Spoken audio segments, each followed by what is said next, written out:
नमस्कार, good evening. आज हम सब आपके साथ जुड़े हैं, हम दोनों फिर से, सोनिया सिंह और मिस्टर दीप अरोड़ा, जो कि डायरेक्टर हैं माई वीज़ा ओवरसीज़ के। तो आज हम अगेन आपके सामने आए हैं फेसबुक लाइव सेशन में कुछ और इंटरेस्टिंग चीज़ें लेकर। एक टॉपिक हमने कुछ दिन पहले किया था कि हमने जैसे काउंसलिंग के ऊपर किया था कि स्टूडेंट्स को कैसे काउंसिल किया जाए, गाइड किया जाए कि कौन से सब्जेक्ट लेने चाहिए, कौन सा आगे करियर चूज़ करना चाहिए। कभी कभी स्टूडेंट्स को खुद भी नहीं पता होता है या उतनी अवेयरनेस नहीं होती है या कुछ किसी तरह से एक्सपोजर उतना नहीं होता है कि वो कभी कभी ब्लैंक फील करते हैं। कुछ स्टूडेंट्स को जैसे मैं पूछती हूँ तो उनके सामने कुछ क्लैरिटी नहीं होती है कि आगे चल के उनको क्या करना है। तो उसके लिए अगेन आज सर को हमने इनवाइट किया है कि हमें गाइड करें, इस बात पर रोशनी डालें कि कैसे इन चीज़ों को समझा जाए और आगे जो है डिसीजन लिया जाए। बहुत बहुत स्वागत है सर आपका। Thank you Sonia. So first of all मैं दीप अरोड़ा आपका स्वागत करता हूँ सभी का, सोनिया सिंह के साथ। और एज़ यूजुअल हम अपनी ड्यूटी के पक्के हैं। 5 बजे हम आपके साथ जुड़ जाते हैं क्योंकि सोनिया की भी यही इच्छा होती है, हमें मेरी भी यही इच्छा है, माई वीज़ा ओवरसीज़ की टीम की यही इच्छा होती है कि आप सभी को एजुकेट किया जाए और अवेयर किया जाए। और जितना आप प्यार, मोहब्बत और ट्रस्ट दे रहे हैं, इसके लिए तो हमारे पास शब्द ही नहीं है। राइट। सो लुधियाना से लाइव है, घुमार मंडी लुधियाना से, और सेकंड ऑफिस हमारा श्री गंगानगर में है और मिस्टर सिकंदर वहाँ से ऑपरेट कर रहे हैं। 10 to 6 आप वहाँ कॉल करके उनसे बात कर सकते हैं। कुछ कोर्सेज़ की सिलेक्शन करनी है, कुछ यूनिवर्सिटीज़ की, कॉलेजेस की सिलेक्शन करनी है, तो मिस्टर सिकंदर आपको गाइड कर देंगे। यदि आपने लुधियाना में बात करनी है तो 10 to 6 हम अवेलेबल रहते हैं। और आज का जो सेशन है ये बड़ा इंटरेस्टिंग है। वो इसलिए इंटरेस्टिंग है कि जब हम अपने करियर की तरफ प्रोग्रेशन में होते हैं तो सबसे पहला पॉइंट हमारे मन में ये आता है कि कौन सा कोर्स लें। क्योंकि इवन 10th के बाद, जैसे सोनिया ने कहा कि हमने करियर काउंसलिंग के बारे में 2-3 हफ्ते पहले बात की थी और उसी ही सीरीज़ को हमने कंटिन्यू किया है कि आपके पास सब्जेक्ट कौन कौन से हों, कोर्सेज कौन कौन से हों, प्रोग्राम्स कौन से हों, ताकि इंटरनेशनल यदि आप स्टडी करना चाहते हो, ये सिर्फ कनाडा के लिए नहीं है, आप यूएस जाना चाहते हैं, आप कनाडा के लिए तो सेशन हमारा चलते ही रहता है, यूके जाना चाहते हैं, यूएस जाना चाहते हैं, न्यूजीलैंड, ऑस्ट्रेलिया, किसी भी आप इंटरनेशनल एक्सपोजर स्टडी पे जाना चाहते हैं, तो ये जो कोर्सेज हैं जो मैंने अभी अगले 10-15 मिनट में बात करेंगे, तो बताने की यही कोशिश होगी कि यदि आपके पास आर्ट्स है, कॉमर्स है, नॉन मेडिकल है, मेडिकल है, तो कौन कौन से आप ऐसे कोर्सेज ले सकते हैं जहाँ पर एक तो आपके कोर्सेज नो डाउट की हाईली डिमांड में रहेंगे। अब कोर्स डिमांड में रहेंगे तो नेचुरली के आगे आपकी जो जॉब्स भी हैं वो भी आपको डिमांड में रहती हैं और आपको पर आवर जो सैलरी वेजेस हैं वो आपको अच्छे मिल जाते हैं। देखिए, अब जो वेजेस है वो अप्रॉक्सीमेटली 10-12 डॉलर से लेकर $35 तक, इवन $40 तक आपके होते हैं। अब डिपेंड करता है कि आपने कोर्स कौन सा लिया है। अब आपने वहाँ पर कोई लैंग्वेजेस कोर्स ले लिया तो आप सोचें कि आपको कोई बहुत बड़ी जॉब मिल जाएगी, ऐसा पॉसिबिलिटी नहीं होती। चाहे इंडिया हो चाहे ओवरसीज़ हो, ये बात तो माननी पड़ेगी कि जिनके पास टेक्निकल कोर्सेज हैं, जिनके पास प्रोफेशनल कोर्सेज हैं, उनकी इंपॉर्टेंस पढ़नी है, क्योंकि इन दोनों शब्दों में मेहनत बहुत छिपी हुई है। या स्किल की जो, जैसे सुनने ने बात की कि स्किल इसके पीछे छिपी होती है कि जो प्रोफेशनल और टेक्निकल कोर्स लेते हैं, अब जो प्रोफेशनल और टेक्निकल कोर्स लेंगे तो नो डाउट मैथमेटिक्स पढ़ेंगे वो, है ना, और फिजिक्स पढ़ेंगे, केमिस्ट्री पढ़ेंगे, नो डाउट बायो भी साथ में, यदि कोई मेडिकल का स्टूडेंट है वो पढ़ेगा। तो बाकी सब्जेक्ट से हट के थोड़ा सा मेहनत ज़्यादा लगती है। जैसे मैंने बताया कि यूके में स्टेम कोर्सेज के बेसिस पे ही आपको आपका फ्यूचर जो है वो डिटर्मिनेशन में आता है। स्टेम का मतलब होता है STEM, science, technology, engineering, mathematics. अब ये आम लैंग्वेज कोर्सेज की यदि हम बात करें तो इनसे काफ़ी हटके हैं, मेहनत बहुत लगती है। तो मेन मुद्दे पे आते हैं कि आपके पास यदि आर्ट्स है तो सुनिए, आर्ट्स वाले जो स्टूडेंट्स हैं वो कौन कौन से कोर्सेज ले सकते हैं। देखिए, हमारे पास there are plenty number of courses की जहाँ पर आप कोर्सेज ले सकते हैं, बट हमने उन 20, 30, 50 कोर्सेज में से कुछ ऐसे 4-5 कोर्सेज आर्ट्स वालों के लिए, 4-5 कोर्सेज जो है वो कॉमर्स वालों के लिए, 4-5 कोर्सेज जो है नॉन मेडिकल, ऐसे मेडिकल वालों के लिए, ताकि आपको समझ आए कि ये जो टॉप कोर्सेज है, ये टॉप प्रोग्राम्स हैं, ये आप यदि ले लेते हैं तो आपकी जो जॉब के चांसेस बढ़ जाते हैं। क्योंकि देखिए मैं समझता हूँ, मेरे जो अपनी पर्सनल एक्सपीरियंस है, मैक्सिमम स्टूडेंट जाते हैं नो डाउट कि अपनी करियर बिल्डिंग के लिए जाते हैं। और देखिए ओवरसीज़ में स्टार्टिंग 20 लाख से लेकर तकरीबन 28-30 लाख तक का जो खर्चा होता है। अब कोई स्टूडेंट ये नहीं सोचता कि वहाँ पर जाके वो फ्री बैठे या उसके घर वाले ही यहाँ पर उसको पैसा भेजें। तो पैसा तभी मिलेगा उनको यदि वो जॉब करेंगे, और जॉब तभी मिलेगी जब उनका कोर्सेज जो है, उनकी जो सिलेक्शन है वो अप्रोप्रिएट हो। तो आर्ट्स में यदि हम बात करें, देखिए आमतौर पे लोग हॉस्पिटैलिटी कोर्स ले लेते हैं, मैनेजमेंट कोर्स ले लेते हैं, नो डाउट ये कोर्सेज चलते हैं, कलरी मैनेजमेंट है, ये कोर्सेज चलते हैं, इसमें कोई दिक्कत नहीं है। बट यदि आप इंटरेक्टिव मीडिया के रिलेटेड कोई कोर्स ले लेते हैं, जैसे हमारे पास मीडिया डिज़ाइनिंग के रिलेटेड जो कोर्स होते हैं, अब वो टेक्निकलिटी एंड प्रोफेशनल कोर्स आ गए, ऐसे कोर्स लेते हैं तो आपके आर्ट्स में भी आपको जैसे साइंस के स्टूडेंट जितनी अर्निंग करते हैं तो वो कर सकते हैं। अब प्रोफेशनल कोर्सेज में नो डाउट कि आपका मेकअप का आ जाता है, हेयर ड्रेसिंग का आता है, राइट, जैसे कॉस्मेटोलॉजी के कोर्सेज होते हैं। यदि ऐसे कोर्सेज आप ले लेते हैं तो आपकी अर्निंग बहुत बड़ी बन जाती है। ऐसे ही कॉमर्स वाले जो स्टूडेंट हैं, आप कॉमर्स के लिए अकाउंट्स, फिनांस, ये 2 कोर्सेज तो हर एक स्टूडेंट को लेने चाहिए जिनका इंटरेस्ट बन जाता है। ठीक है। उसके साथ साथ हमारे पास सप्लाई चेन मैनेजमेंट के कोर्सेज हैं, राइट। एंड देखिए इंटरनेशनल बिजनेस मैनेजमेंट या ग्लोबल बिजनेस मैनेजमेंट ये स्टूडेंट लेते हैं, और नो डाउट कि these are one of the best courses है मैनेजमेंट के रिलेटेड। तो ये ले लेते हैं तो आपका कॉमर्स वालों के जो स्टूडेंट्स हैं उनके लिए आगे जॉब्स के चांसेस बढ़ जाते हैं सोनिया। ऐसे ही हम नॉन मेडिकल में बात करें तो नॉन मेडिकल में तो नो डाउट कि इंजीनियरिंग के जो इलेक्ट्रिकल, मैकेनिकल, सिविल के जो कोर्सेज हैं वो भरे हुए हैं। बट हमारी जो सोच होती है, हमारा जो एक्सपीरियंस है वो ये कहता है कि यदि आपके पास सॉफ्टवेयर, कंप्यूटर में यदि आप सॉफ्टवेयर के कोर्सेज कर लेते हैं, नेटवर्किंग के कोर्स कर लेते हैं, या आपके पास प्रोग्रामिंग के कोर्स कर लेते हैं, उससे आपका जो लेवल है बाकियों से एक स्टेप ऊपर हो जाता है। अब नॉन मेडिकल की बात करूं तो हमारे पास साइबर सिक्योरिटी जैसे कुछ कॉलेजेस को हम प्रमोट भी करते हैं, जहां पर एथिकल हैकिंग के जो प्रोग्राम्स हैं वो बहुत ही फेमस रहते हैं और जॉब्स के रिगार्डिंग आपको कोई दिक्कत नहीं होती।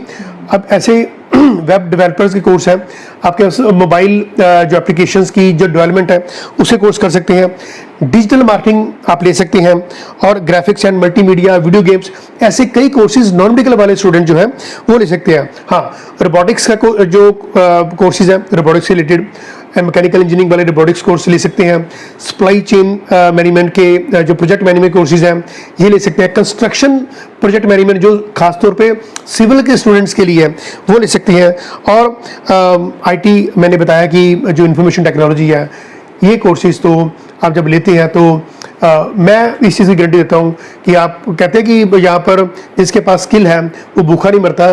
तो जिसके पास कनाडा में जो मैंने ये सब्जेक्ट जो प्रोग्राम्स बोले हैं, जो कोर्सेज बोले हैं, यदि आप इनमें से कोई कोर्स ले लेते हो तो आई एम डैम श्योर कि आपकी जो वेजेस हैं वो आपके $20 पर आवर से बढ़कर अप्रॉक्सीमेटली $30 पर डॉलर पहुंच जाते हैं।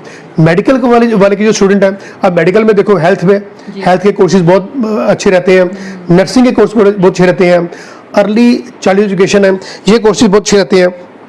हेल्थ केयर सपोर्ट वर्कर का ये जो प्रोग्राम है ये बहुत बढ़िया माना जाता है, क्योंकि यहाँ पर आप जो सीनियर सिटीजन है उनकी आप टेक केयर कर सकते हो। पब्लिक हेल्थ के जो प्रोग्राम है या मेडिकल ऑफिस असिस्टेंट है, ऐसे जो प्रोग्राम मेडिकल स्टूडेंट वालों के लिए ये बहुत ही बढ़िया माने जाते हैं। तो मैंने तकरीबन 15-20 कोर्सेज प्रोग्राम्स बोले हैं जिसमें स्टूडेंट लैंग्वेजेस कोर्सेज की बजाय कोई ये प्रोफेशनल या टेक्निकल कोर्स ले लेते हैं तो मेरे ख्याल में काफ़ी अर्निंग के सोर्स बढ़ सकते हैं। जी।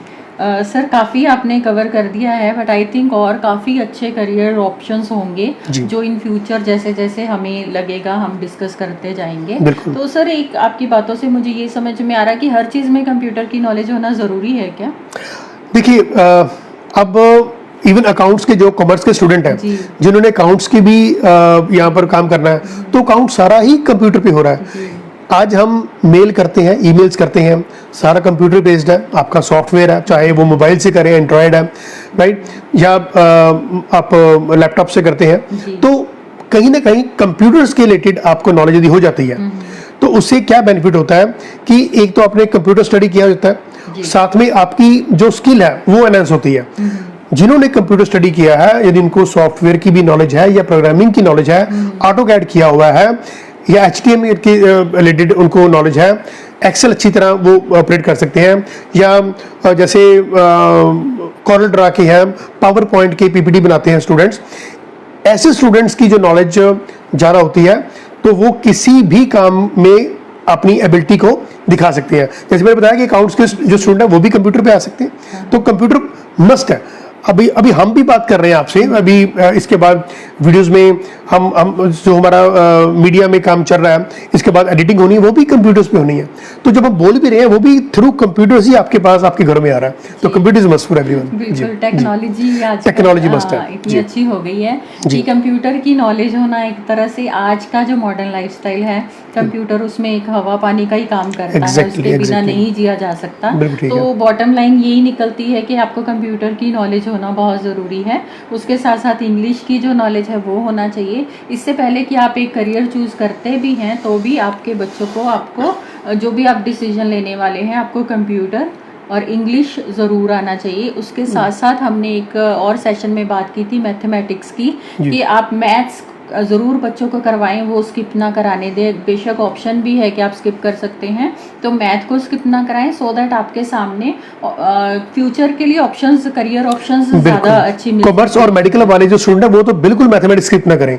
आमतौर पे मेडिकल वाले स्टूडेंट होते हैं ना, वो कहते हैं हमारे पास फिजिक्स, केमिस्ट्री, बायोलॉजी है तो हमें मैथ्स की जरूरत नहीं है। मैथ्स वो सब्जेक्ट रखें साथ में, ताकि जब भी वो बायोटेक्नोलॉजी कोर्स करेंगे तो मैथमेटिक्स को उनको लेना ही पड़ेगा। बिल्कुल, और हम आजकल हम वही देख रहे हैं कि जिनके जो मैथ्स नहीं कर रहे हैं उनके पास बहुत कम ऑप्शंस बचते हैं, और जिन स्टूडेंट्स ने मैथ्स किया हुआ है उनके पास ऑप्शंस बहुत रहती हैं। तो वो एक फ्यूचर करियर ऑप्शंस के लिए बहुत अच्छा है मैथमेटिक्स जानना, इंग्लिश और कंप्यूटर, ये सब चीज़ें जानना ज़रूरी है। और सर आपने काफ़ी इंटरेस्टिंग करियर्स जो बताए हैं, वो शायद एक लेमैन को नहीं भी पता होते कि हाँ ये ऑप्शंस हो भी सकते हैं, तो आप ज़रूर इसको गौर से सुनिए फिर से। और किसी भी करियर के बारे में अगर और आपको डिटेल में जानकारी चाहिए होगी तो ज़रूर हम आपके लिए प्रोवाइड करेंगे। बिल्कुल बिल्कुल। एक साथ मैं ऐड करना चाहता हूँ कि पीछे हमने काफ़ी मीडिया में भी ये बातें सुनी हैं कि आइल्स के एग्जामिनेशन में प्रॉक्सी लग रही है कि स्टूडेंट का नाम मान लीजिए गगनदीप सिंह है और उसका कोई नाम मिलता जुलता, जैसे गगनदीप सिंह बराड़ है, तो नाम मिलता जुलता रखने पे जब हम किसी स्टूडेंट की जगह पे आइल्स का एग्ज़ाम दिलवाते हैं तो उसको प्रॉक्सी कहते हैं। ये बहुत धड़ल्ले से हुआ, कुछ लोग पकड़े गए हैं, और हमारी माई वीज़ा की टीम की यही रिक्वेस्ट होती है सभी को कि एक तो हम इलीगल इमिग्रेशन के हमेशा ही अगेंस्ट रहते हैं, और हमारे स्लोगन्स आप हर एक वीडियोस में देख सकते हैं कि वी यूज्ड टू से कि स्टॉप इलीगल इमिग्रेशन। साथ में ही आइल्स के सिर्फ आइल्स को पास करने के लिए आप आइल्स मत करिए कि मेरी जगह कोई और बैठ गया तो वो 7 बैंड ले गया। तो जब आपको प्रैक्टिकलिटी में वहाँ पर कनाडा, ऑस्ट्रेलिया, न्यूजीलैंड कहीं पर भी जाएंगे और आपको वहाँ पर उनके जो सिटीजन हैं, उनके जो पब्लिक लोग हैं, उनसे बात करेंगे और वो आप बात कर नहीं पाएंगे, और फिर क्या करते हैं कि हमारा 15-20 लाख, एक तो ये हायर अमाउंट आप लोगों को देते हैं जो आपके आइल्स के सर्टिफिकेट अरेंज करते हैं, उसके बाद यदि आपने पैसा भी दिया होता है, आपने ट्यूशन फी दी होती है, वो भी आपकी खराब जाती है।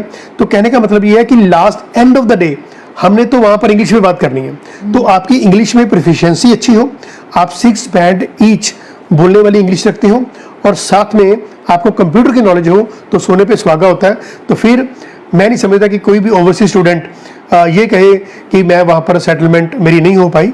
हर स्टूडेंट की सेटलमेंट होती है बशर्ते उसके पास टेक्निकल प्रोफेशनल कोर्स हो, इंग्लिश उसे आती हो, तो वो बड़ा इजी रहता है स्टूडेंट्स के लिए। जी बिल्कुल सर। और हमारा प्रोग्राम जैसे आप लोगों को पता है एक शॉर्ट सा रहता है, एक छोटे कम समय में हम ज़्यादा इन्फॉर्मेशन शेयर करने की कोशिश करते हैं, और सर से गाइडेंस लेते हैं। हमेशा की तरह बहुत अच्छा आपने गाइड किया है और इतने कम समय में हम सिर्फ हाईलाइट्स ही दे पाते हैं कि ये, क्योंकि बहुत लंबा सेशन रख के कोई मतलब नहीं है, क्योंकि हमारी कम्युनिकेशन स्टूडेंट्स के साथ भी पेरेंट्स के साथ भी लगातार बनी रहती है। जो लोग हमारे साथ नए भी जुड़ते हैं तो हम जरूर कोशिश बिल्कुल हमारी बिल्कुल सोनिया बिल्कुल हमारी कोशिश ये भी होती है कि यदि आप हमारे साथ काम भी करना चाहते हैं, आप सपोज कोई आयल सेंटर चला रहे हैं, आपने अभी नया काम शुरू किया इमिग्रेशन का, या आप किसी स्कूल कॉलेज के प्रिंसिपल हैं, टीचर्स हैं, या आपका एजुकेशन में आपका कोई लिंक है, मतलब ग्रेजुएट है, तो आप हमसे काम सीख सकते हैं।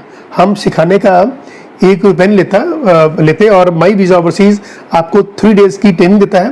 पहले दिन हम आपको स्टडी वीज़ा के बारे में कंप्लीट नॉलेज देते हैं।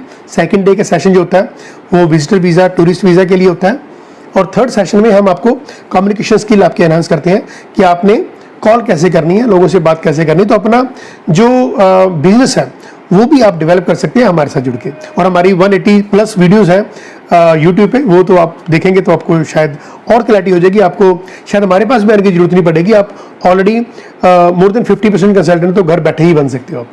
जी ये बहुत अच्छा प्रपोजल रहा आपकी तरफ से। और पेरेंट्स को और स्टूडेंट्स को यही रिक्वेस्ट है कि वो यूज टू हो जाएं लैपटॉप के। और 1-2 जगह से फीडबैक भी हमें बाहर से आई थी कि बच्चे लैपटॉप लेकर नहीं आते हैं और पहुंच जाते हैं वहां पढ़ने के लिए, तो ज़रूर कैरी करें, यूज टू हो जाएं, उस पर काम करने के आदी हो जाएं। बार बार साइबर कैफ़े जाना या इससे काम करवा लिया या उससे काम करवा लिया, उसके ऊपर डिपेंडेंसी बिल्कुल ना रखें। और जितना हो सके हम आपको गाइड करने के लिए हमेशा उपस्थित रहते हैं। हर फ्राइडे को हम मिलते हैं 5 बजे, और next Friday as it is हम मिल जाएंगे कितने 14 अक्टूबर है, तो ज़रूर हम मिलेंगे। और हम एक्साइटेड रहते हैं हमेशा लाइव के लिए, और होप आप भी हमें पसंद करते हैं, एक्साइटेड रहते हैं। आपको हमारे सेशंस कैसे लगते हैं ज़रूर बताइए। बहुत बहुत शुक्रिया सर आने के लिए और गाइड करने के लिए। बहुत बहुत शुक्रिया आप सबका हमारे साथ जुड़ने के लिए। Thank you so much. Thank you.